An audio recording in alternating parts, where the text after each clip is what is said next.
بسم الله الرحمن الرحيم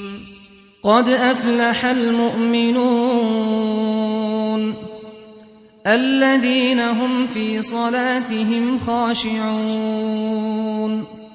والذين هم عن اللغو معرضون والذين هم للزكاة فاعلون والذين هم لفروجهم حافظون إلا على أزواجهم أو ما ملكت أيمانهم فإنهم غير ملومين فمن ابتغى وراء ذلك فأولئك هم العادون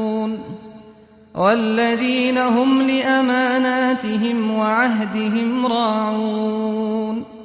والذين هم على صلواتهم يحافظون أولئك هم الوارثون الذين يرثون الفردوس هم فيها خالدون ولقد خلقنا الإنسان من سلالة من طين ثم جعلناه نطفة في قرار مكين ثم خلقنا النطفة علقة فخلقنا العلقة مضغة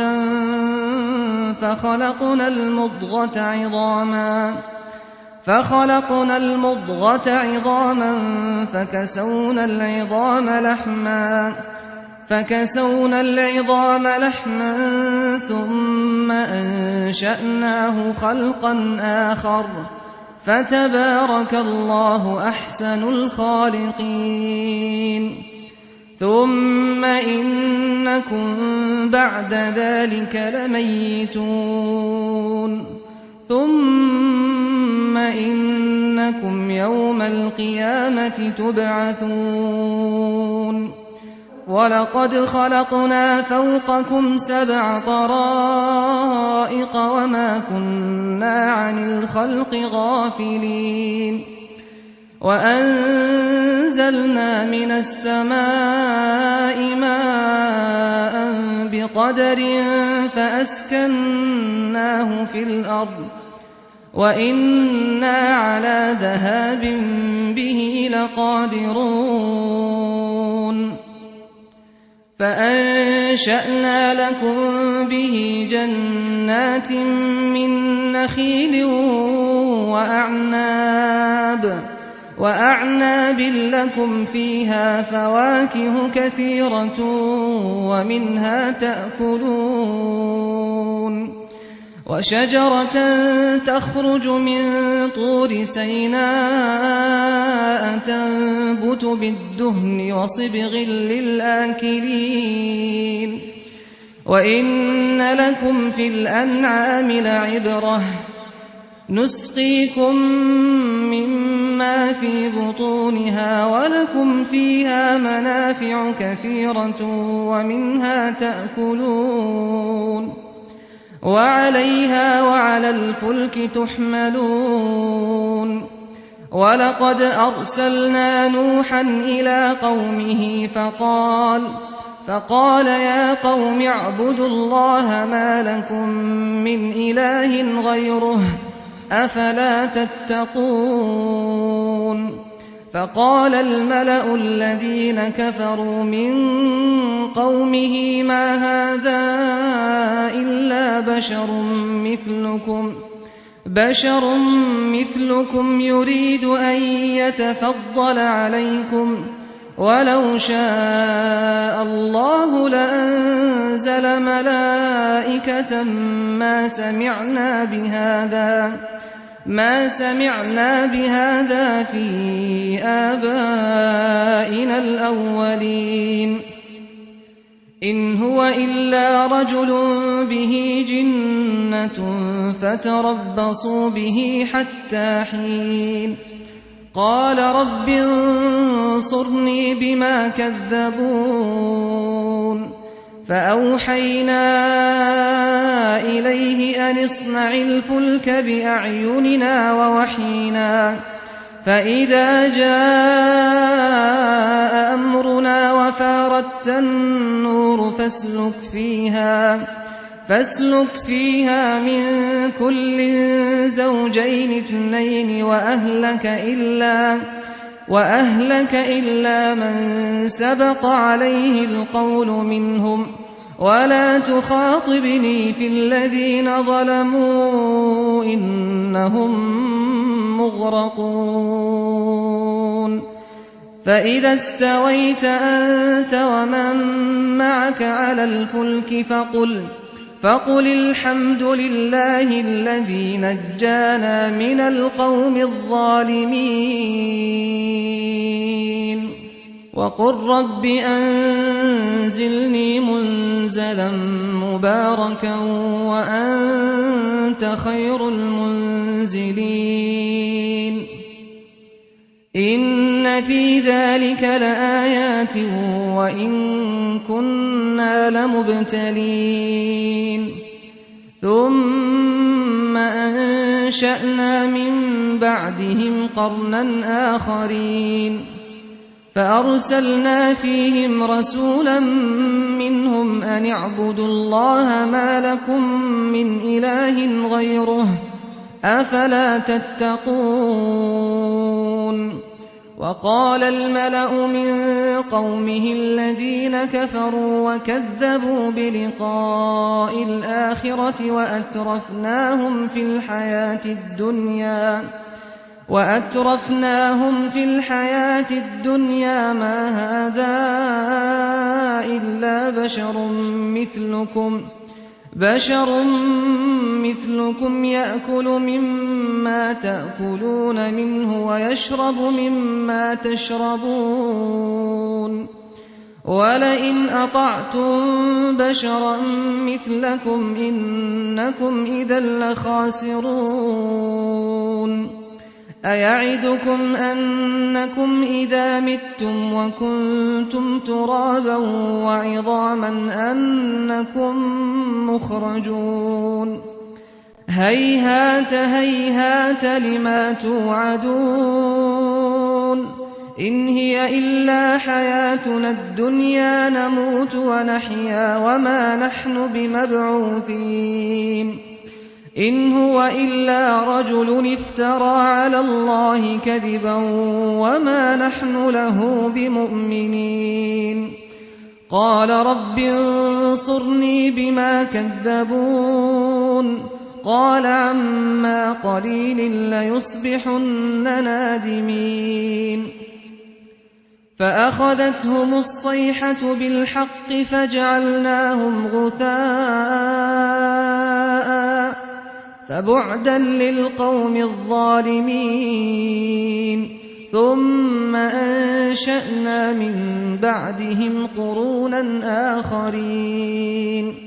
ما تسبق من أمة أجلها وما يستأخرون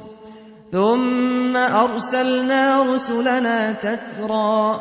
كلما جاء أمة رسولها كذبوه فأتبعنا بعضهم بعضا وجعلناهم أحاديث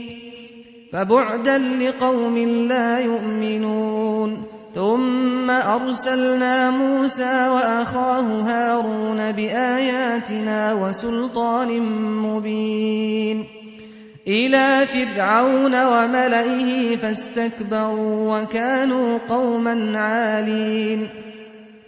فقالوا أنؤمن لبشرين مثلنا وقومهما لنا عابدون فكذبوهما فكانوا من المهلكين ولقد آتينا موسى الكتاب لعلهم يهتدون وجعلنا ابن مريم وأمه آية وآويناهما إلى ربوة ذات قرار ومعين يا أيها الرسل كلوا من الطيبات واعملوا صالحا إني بما تعملون عليم وإن هذه أمتكم أمة واحدة وأنا ربكم فاتقون فتقطعوا أمرهم بينهم زبرا كل حزب بما لديهم فرحون فذرهم في غمرتهم حتى حين أيحسبون أن ما نمدهم به من مال وبنين نسارع لهم في الخيرات بل لا يشعرون إن الذين هم من خشية ربهم مشفقون والذين هم بآيات ربهم يؤمنون والذين هم بربهم لا يشركون والذين يؤتون ما آتوا وقلوبهم وجلة أنهم إلى ربهم راجعون أولئك يسارعون في الخيرات وهم لها سابقون ولا نكلف نفسا إلا وسعها ولدينا كتاب ينطق بالحق وهم لا يظلمون بل قلوبهم في غمرة من هذا ولهم أعمال من دون ذلك هم لها عاملون حتى إذا أخذنا مترفيهم بالعذاب إذا هم يجأرون لا تجأروا اليوم إنكم منا لا تنصرون قد كانت آياتي تتلى عليكم فكنتم على أعقابكم تنكصون مستكبرين به سامرا تهجرون أفلم يدبروا القول أم جاءهم ما لم يأت آباءهم الأولين أم لم يعرفوا رسولهم فهم له منكرون أم يقولون به جنة بل جاءهم بالحق وأكثرهم للحق كارهون ولو اتبع الحق أهواءهم لفسدت السماوات والأرض ومن فيهن بل أتيناهم بذكرهم فهم عن ذكرهم معرضون أم تسألهم خرجا فخراج ربك خير وهو خير الرازقين وإنك لتدعوهم إلى صراط مستقيم وإن الذين لا يؤمنون بالآخرة عن الصراط لناكبون ولو رحمناهم وكشفنا ما بهم من ضر للجوا في طغيانهم يعمهون ولقد أخذناهم بالعذاب فما استكانوا لربهم وما يتضرعون حتى إذا فتحنا عليهم بابا ذا عذاب شديد إذا هم فيه مبلسون وهو الذي أنشأ لكم السمع والأبصار والأفئدة قليلا ما تشكرون وهو الذي ذرأكم في الأرض وإليه تحشرون وهو الذي يحيي ويميت وله اختلاف الليل والنهار أفلا تعقلون بل قالوا مثل ما قال الأولون قالوا أئذا متنا وكنا ترابا وعظاما أئنا لمبعوثون لقد وعدنا نحن وآباؤنا هذا من قبل إن هذا إلا أساطير الأولين قل لمن الأرض ومن فيها إن كنتم تعلمون سيقولون لله قل أفلا تذكرون قل من رب السماوات السبع ورب العرش العظيم سيقولون لله قل أفلا تتقون قل من بيده ملكوت كل شيء وهو يجير ولا يجار عليه إن كنتم تعلمون سيقولون لله قل فأنى تسحرون بل أتيناهم بالحق وإنهم لكاذبون ما اتخذ الله من ولد وما كان معه من إله إذا لذهب كل إله بما خلق ولعلى بعضهم على بعض سبحان الله عما يصفون عالم الغيب والشهادة فتعالى عما يشركون قل رب إما تريني ما يوعدون رب فلا تجعلني في القوم الظالمين وإنا على أن نريك ما نعدهم لقادرون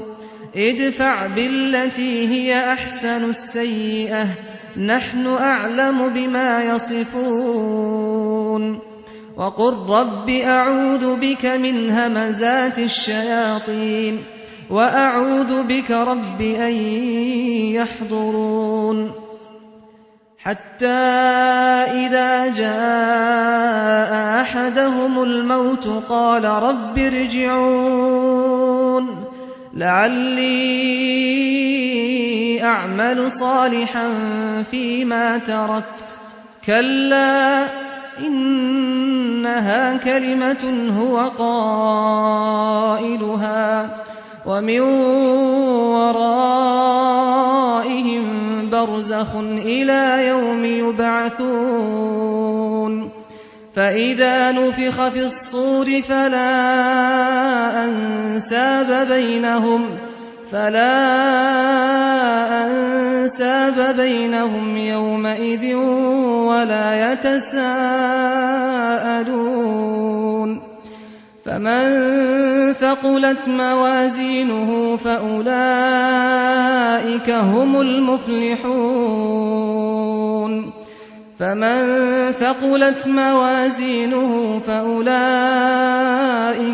المفلحون ومن خفت موازينه فأولئك الذين خسروا أنفسهم في جهنم خالدون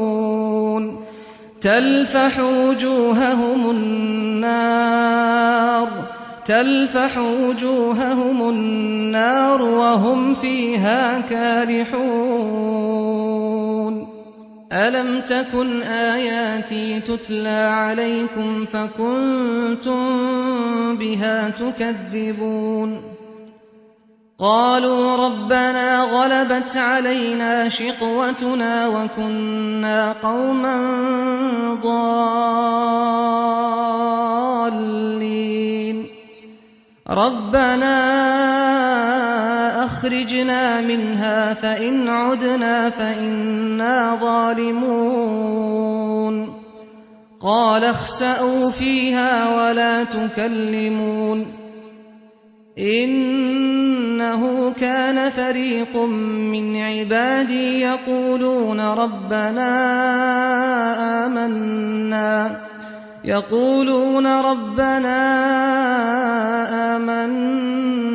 فاغفر لنا وارحمنا وأنت خير الراحمين فاتخذتموهم سخريا حتى أنسوكم ذكري وكنتم منهم تضحكون إني جزيتهم اليوم بما صبروا أنهم هم الفائزون قال كم لبثتم في الأرض عدد سنين قالوا لبثنا يوما أو بعض يوم فاسأل العادين قال إن لبثتم إلا قليلا لو أنكم كنتم تعلمون أفحسبتم أنما